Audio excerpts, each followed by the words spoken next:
Hi everyone, my name is McKenna Bishop, and the topic that I chose for my presentation is gender inequality in the workplace, so like pay gaps and stuff like that. I chose this topic because I believe that it's important to us as individuals to recognize gender inequality in the workplace, even here in America, and how it can affect people, especially women. The effects of gender inequality are not often recognized by everybody, especially men, because it doesn't directly affect them all the time. I think that gender inequality is important to be aware of because despite decades of equal pay laws, women are still paid a lot less than men. For example, in the rich and middle income countries that make up the OECD, the median wage of a working full-time woman is 85% that of a man. And this is interesting to me because as a woman, I feel like I need to be aware of the factors that lead to gender inequality and pay gaps in the workplace, so that I'm prepared for that in my future when I start my career. So I chose an article based on gender inequality and pay gaps. And in order to begin to understand gender inequality, I feel like you have to understand what it is. So for example, gender inequality in the workplace refers to the ability of men to have better experiences when entering the workforce. For example, women are less likely to be hired into entry-level jobs than men, even though women currently earn more bachelor's degrees than men overall. According to theeconomist.com, gender inequality is not like most people assume. They just believe, oh, a woman gets paid less than a man because she's a woman. It's not like that. It's the employers pay a woman less than they would have paid. It's not that they would have paid a woman less than they would pay a man in her place. It just shows that women earn 98% as much as men who do the same job for the same employers, but there are other factors that lead to the inequality of pay, and that real reason is twofold, or that women outnumber men in positions with lower salaries and little chance of promotion. So women are more likely to be employed in these positions than men, and women or men are segregated between occupations and industries. Those with more women employees tend to pay less. The author of my article states that women tend to be teachers, nurses, secretaries, health aides, things like that are lower income and status jobs, and it can cause that gender pay gap to appear because these women are employed in these lower paying, low status jobs. It stated that the gender pay gap would shrink if men moved into those lower paying, low status jobs that women dominate, and vice versa if women did the same to men's jobs that they dominate. But such gender workplace integration stalled about a decade ago, even after it was steadily increasing for more than 2 decades. It's unapparent why men and women choose different jobs that cause these different gender differences in the workplace. Women tend to choose jobs that are more for women, where they feel like they will fit in more and where they belong, so to say.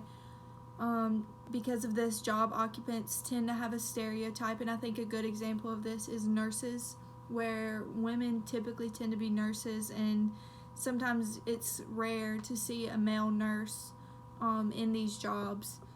And even jobs not like nurses, like business jobs, the amount of women who have earned business or management degrees has grown steadily, and women in higher, like senior and managerial jobs, has not grown. So even though these women have these degrees, they're not moving up higher in these businesses with their degrees. So one reason for this can be that women who have plans to start a family are less likely to be promoted in their jobs. For example, 44 to 75% of women with children tend to work less hours or switch to less demanding jobs in order to care for their children, and only 13 to 37% of men said they have done so. There's a thing called the motherhood penalty, which is, it shows that a woman's future wages fall at 4% per child and 10% for the highest earning, most skilled white woman. The high cost of childcare tends to be a main reason that women leave their jobs or cut back on hours in order to take care of their kids, because in America the full-time cost of childcare is 85% of the median rent. And so that's really expensive, and I think that's a big factor in contributing to this gender gap in the workplace. And it's more likely for women to sacrifice their careers for the children rather than men. Husbands are less likely to give up their work because either the woman will sacrifice this or it's a better situation to do so. And by a better situation, I mean for a man, they're typically paid more already than a woman who are at their similar stage in their working lives. So that explains why the mother is typically the one who will leave and sacrifice her career for the children. Overall, I believe that there are many factors that lead to gender inequality and pay gaps within the workplace. It's important to understand why and how this is caused. It's not simply that men get paid more because they're men. It's because women tend to face more difficult decisions such as career path, workplace, gender segregation, less opportunities such as like promotion, things like that, and the effects of children, like having to think about childcare and things like that, the long hours that they work, because the school day, it's way over before the work day ends. So that's a big factor. In the article that I based this presentation on is called Men, Women, and Work, the Gender Pay Gap, on theeconomist.com. This article was written to bring awareness to the audience of gender inequality and pay gap differences within the world that still exist today. Like I stated at the beginning of my presentation, even after decades of equal pay laws, women are still being paid less than men.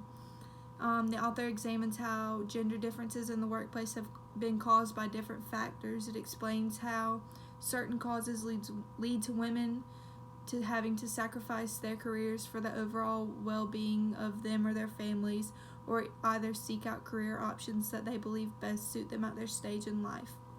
And this happens a lot.